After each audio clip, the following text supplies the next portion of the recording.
I used to have one of those big cars they don't make anymore with huge seats.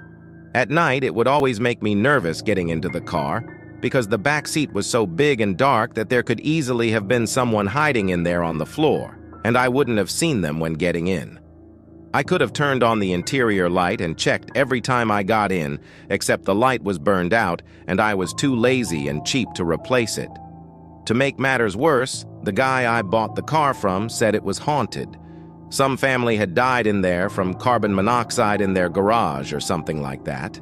So one day I had to take my 5-year-old son to the dentist. He liked to sit in the back where he could lie down on the seat. He was also a little prankster, and he hated to go to the dentist above all. It was a long drive, and we had an early appointment. It was still dark when I rounded him up, and we headed out to get in the car. I put him in the back and closed the door. I had to jiggle the battery cable to get it started, but I eventually got the car on the road. I have trouble driving at night, so I have to pay attention every second.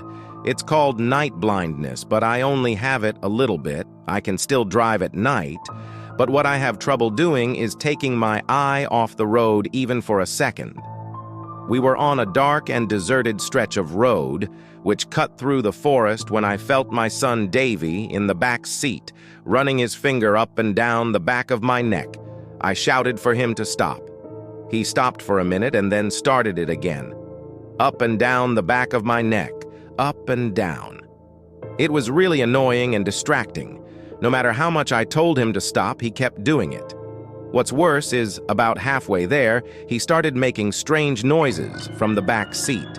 First he started breathing heavy, and then he started growling like an angry dog. I was so mad by the time we got to the dentist's office, I got out of the car as soon as I put it in park and swung the backseat door open, ready to give him an earful.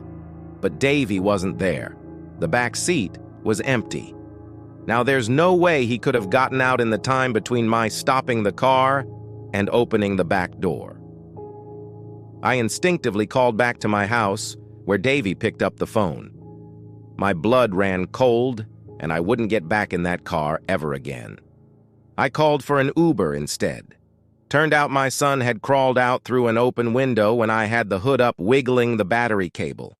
He was trying to avoid going to the dentist. Ever felt a shiver in the dark back seat of your car? Imagine that feeling intensified. Will you turn on the light tonight?